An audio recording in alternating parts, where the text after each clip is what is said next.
그래서 다음 이제 토지는 일단 개별성이 강해서 시세 파악은 힘들지만 일단 실거래가로 요 정도까지 분석을 하고요.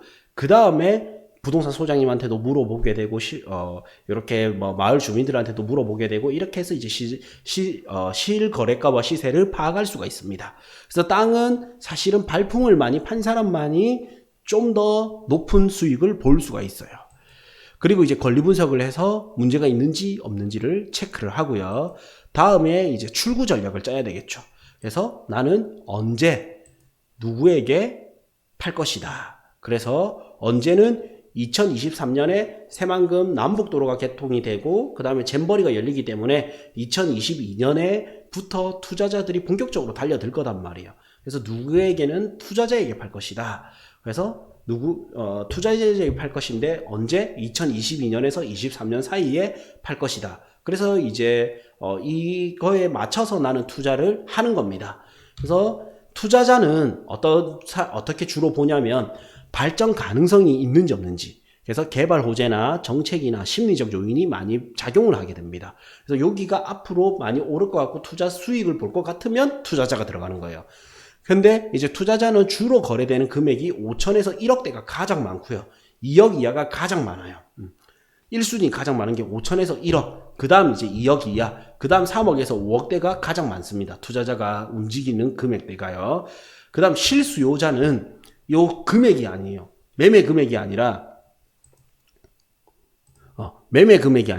목적이 분명하단 말이에요. 실수요자는 분양이거나 임대거나 사용을 하게 됩니다. 실제 사용을 하게 되죠.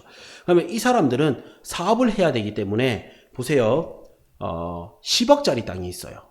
그 다음에 15억짜리 땅이 있어요. 얼마 차이가 납니까? 5억 차이가 나죠. 근데 실수요자는 70% 내지 80% 대출이 됩니다. 그러면 70% 대출을 한다 치면 여기는 3억이 필요하고요. 여기는 얼마가 필요해요? 4억 5천이 필요하죠. 근데 15억짜리 땅은 사업성이 굉장히 높아 보여요.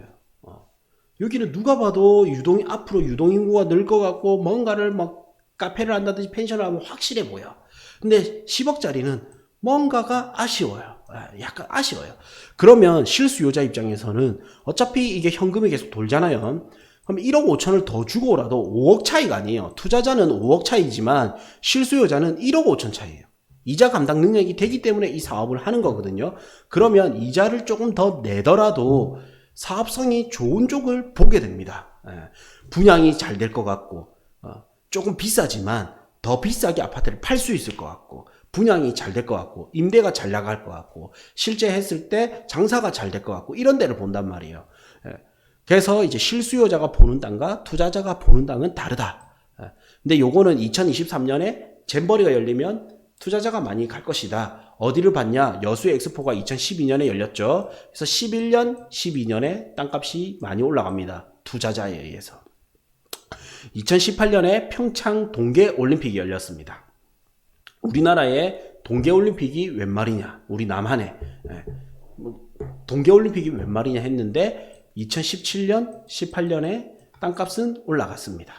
이 말인즉슨 그 과거에는 불안했던 게 확정되고 기반시설이 닦이면서 도로, 철도 이런 교통망이 좋아지니까 뭐가 땅값이 들썩이더라. 언제? 1년 전, 당해년도 1년 전부터. 그러니까 이제 이거에 맞춰서 투자자가 들어오더라를 나는 알고 미리 들어가는 거죠. 그래서 이 땅을 보니까 732평이니까 계획관리 지역을 좋아하는 땅이 아니에요. 그래서 이거를 네 필지로 분할을 하게 됩니다. 네 필지를 분할을 하게 되면 약 183평이 나오죠. 그래서 120평에서 250평 이내로 만들 수 있느냐 없느냐를 체크를 하고 만들 수 있겠다. 왜? 3면이 도로였기 때문에. 그래서 이렇게 분할을 했을 때 각자 땅 면적을 재봅니다. 면적 재기로 해서. 그래서 595제곱미터니까 약 180평이 나오고 그러면 각자 약 180평대로 해서 분할도 되고 도로도 접하고 있구나. 이렇게 해서 분할해서 매도해야지. 나는 그러면 이렇게 할 수 있는 거예요. 2022년에 2개를 팔고 2023년에 2개를 팔거나 혹은 2022년에 하나, 2023년에 하나, 2개는 이제 새만금이 본격적으로 개발되면 잼버리에 의해서 광고 효과가 나고 다음에 본격적으로 개발이 되면 나는 두 필지는 장기 보유로 들고 가야지. 두 개를 팔아서 나는 이미 투자 수익금만큼은 회수가 됐단 말이야. 그러면 땅은 공짜로 남게 되죠. 그러면 그거는 장기 투자를 해도 억울하지 않을 거 아니에요. 그럼 이런 땅은 또 장기 투자를 해서 추가 수익을 더 볼 수도 있다. 이렇게 이제 전략을 다양하게 세울 수가 있습니다. 그래서 큰 땅을 싸게 사서 분할을 해서 작게 나눠서 팔 수 있으면 좋은 전략이다라는 겁니다. 그래서 보니까 이제 농지로 하고 732평 요 나중에 제가 저희 카페 자료실에 올려놓을 거거든요. 그래서 요거 다운로드 받아서 보시면 돼요. 카페 자료실에 올려놓을게요.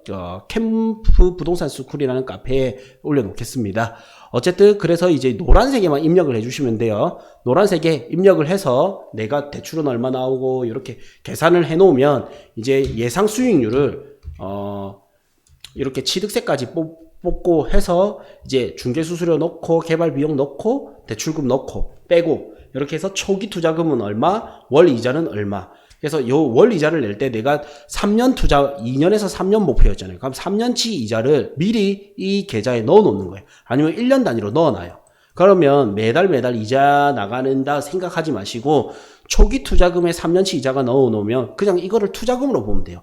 이 땅 자체가 4억짜리인데 이 4억인데 대출이 2억이 나오니까 초기 투자금이 2억 2천이 되잖아요. 근데 이자가 1년에 900씩 나가요. 그러면 3년 39, 27, 2,700만 원을 처음 투자금에 넣어 놓는 거예요. 그래서 이 땅은 2억 5천 투자를 하면 되겠구나라고 이렇게 넣어 놓는 거예요. 그럼 요거에 대한 내가 월 이자가 부담이 안 되니까 생각의 전환이죠. 그래서 이제 해놓으면 이자에 대한 부담이 없기 때문에 내가 오히려 형평심을 유지하고 투자를 할 수가 있습니다. 그래서 이제 내가 매도를 할 때는 얼마 정도의 매도를 하겠다. 그래서 이 세율이 어느 정도 나오겠다를 보고 들어가는 겁니다. 그래서 이제 매도를 하려고 하니까 지금 시세가 얼마 정도 하냐면 70만 원 정도 한단 말이에요. 그래서 나는 이제 매도를 할 때 여기 만대로 이제 여기 넣을 수가 있습니다.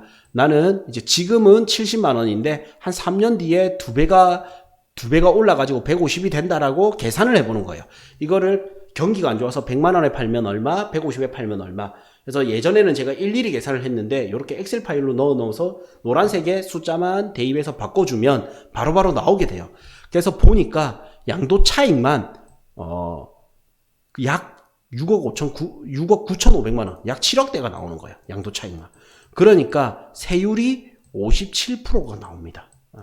와, 이래서는 안 되겠구나. 이렇게 되겠죠. 법인으로 들어가면 33%가 나와요. 그러면 요때 이제 법인으로 투자하는 방법이 있고 아니면은 이제 57% 세율이 나기 때문에 절세 전략이 필요한 겁니다. 이 아직 투자기 전입니다. 그래서 이제 이렇게 이제 해서 수익률을 계산을 해보니 절세 전략이 필요하다. 그래가지고 보세요. 수익률이 이제 57% 세율이 나오다 보니까 수익률이 생각보다 많이 안 남는 거예요. 양도세를 떼고 나니까 별로 안 남는 거예요. 수익률이 봅시다. 125%밖에 안 나와요. 125%밖에 안 나오다 보니까 어떻게 양도세 절세 전략이 필요하겠구나. 그래서 8명을 넣어 보는 거예요. 내가 1명, 2명, 3명, 4명 이렇게 쭉 넣어서 노란색에 바꿀 수 있게 해놨거든요.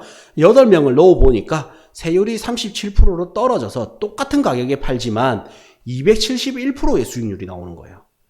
똑같은 가격에 파는데 명의만 다르게 넣었을 뿐인데 수익률이 2배 이상이 차이 나죠. 세후 수익률이요. 그래서 이제 본 토지는 8명이 들어가야지만 세금이 줄일 수 있는데 이 토지를 8명의 명의를 구하기가 힘들잖아요. 아니면 법인으로 들어가든지. 그럼 나는 법인을 모르겠다. 8명이 들어가야 되는 거예요. 그럼 8명이 들어가기 힘들기 때문에 어떻게 분할을 하는 겁니다. 공동명의 2사람 명의로 들어가서 연 단위로 한 개 나누면 8명 나눈 거랑 똑같은 거죠. 2명 명의로 들어가서 내 필지로 나누면 4 곱하기 2는 8. 그러니까 8명이 나눠서 판 것과 같은 효과가 나는 겁니다.